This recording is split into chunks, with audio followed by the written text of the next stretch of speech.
Sebanyak 1.213 ekor sapi perah bunting tiba di Pelabuhan Tanjung Intan, Cilacap. Ini bukan sekedar impor, tapi bagian dari investasi produktif yang menyatu dengan kemitraan peternakan rakyat. Sapi-sapi tersebut akan didistribusikan ke koperasi peternak di berbagai daerah termasuk Malang, Kuningan, Pengalengan, Jakarta, dan Bogor. Semua dalam kondisi sehat, melewati proses karantina ketat, dan siap mendukung swasembada susu nasional. Setiap tahun, Indonesia masih saja mengimpor ribuan sapi perah dari luar negeri. Tapi kenapa sih? Bukannya Indonesia bisa beternak sapi perah sendiri? Kenapa ketergantungan terhadap impor ini belum bisa lepas? Di video ini, kita akan membongkar fakta-fakta mengejutkan tentang industri sapi perah Indonesia, tantangan di balik layar, dan kenapa swasembada susu itu bukan perkara mudah.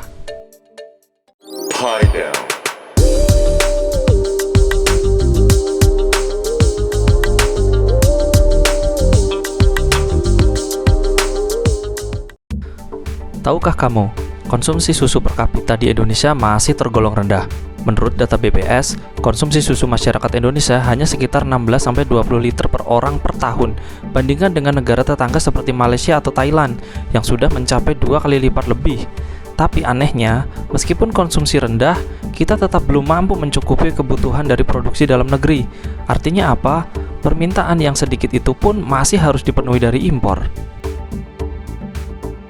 Sapi perah yang umum dipakai di Indonesia adalah jenis Friesian Holstein, atau banyak orang menyebutnya sapi FH. Tapi sapi FH lokal sudah mengalami penurunan performa akibat inbreeding dan kurangnya perbaikan genetik. Rata-rata produksi susu sapi perah lokal hanya sekitar 10-15 liter per hari, sedangkan sapi FH impor bisa menghasilkan 25-35 liter per hari. Itulah kenapa banyak peternak lebih tertarik pada sapi FH impor. Ya, karena produksinya tinggi dan dilihat dari hitungan ekonominya lebih cepat balik modal. Tapi bukan berarti sapi FH impor tidak ada kendala dan tantangan. For your information, sapi FH impor itu butuh manajemen pakan, iklim, dan kandang yang baik. Kalau tidak, produksi susunya bisa turun drastis. Lalu, kenapa setiap tahun Indonesia masih terus mengimpor ribuan ekor sapi perah, terutama dari Australia, Selandia Baru, dan Belanda? Ini terjadi karena permintaan industri pengolahan susu masih besar dan pasokan lokal belum mencukupi.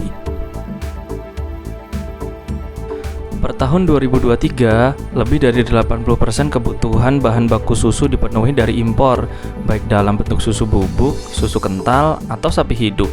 Pemerintah memang punya target swasembada susu, tapi realisasi di lapangan masih jauh dari target. Banyak program pembibitan atau kemitraan yang terbentur masalah klasik seperti pendanaan, pengetahuan, dan infrastruktur. Sebenarnya seberapa sulit sih membangun industri sapi perah lokal di Indonesia?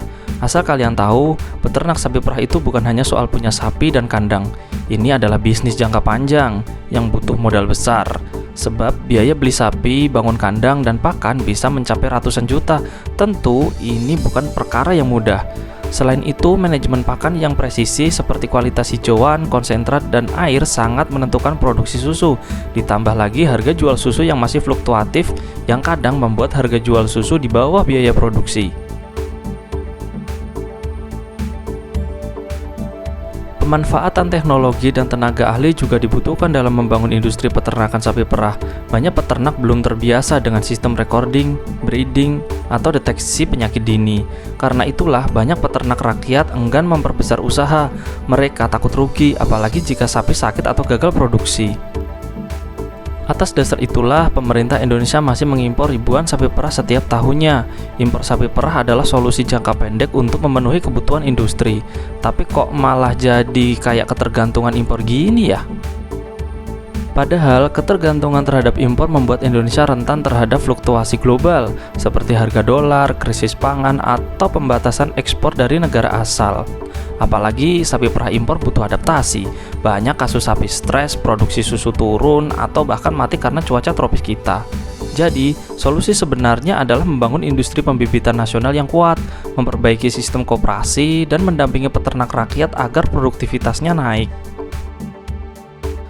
Seperti yang diutarakan Direktur Hilirisasi Hasil Peternakan Kementerian Pertanian, Bapak Makmun, beliau menegaskan bahwa pemasukan sapi tersebut bukan sekedar aktivitas impor, melainkan bagian dari investasi strategis jangka panjang yang selaras dengan skema kemitraan peternak. Menurutnya, ini adalah bukti nyata bahwa investasi di sektor peternakan semakin berpihak pada rakyat. Pemerintah tidak hanya membuka pasar, tapi juga membangun fondasi industri susu nasional yang kokoh dan berdampak langsung terhadap kesejahteraan peternak. Selain itu, impor sapi perah tidak sekedar menambah populasi. Impor ini juga bertujuan meningkatkan kualitas genetik sapi perah dan mendorong transfer teknologi ke peternak lokal. Dengan kolaborasi antara pemerintah, koperasi, dan swasta diharapkan membangun industri susu yang lebih modern, berkelanjutan, dan menjadikan peternak lokal sebagai bagian penting dari ekosistem ketahanan pangan nasional. Jadi, tahu kan kenapa kita masih impor sapi perah? Jawabannya memang agak kompleks.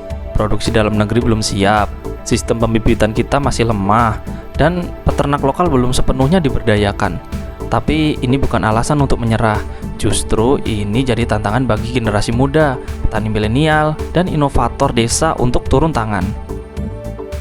Kalau kita bisa bangun ekosistem peternakan sapi perah yang kuat, tidak menutup kemungkinan suatu hari nanti Indonesia bisa swasembada susu.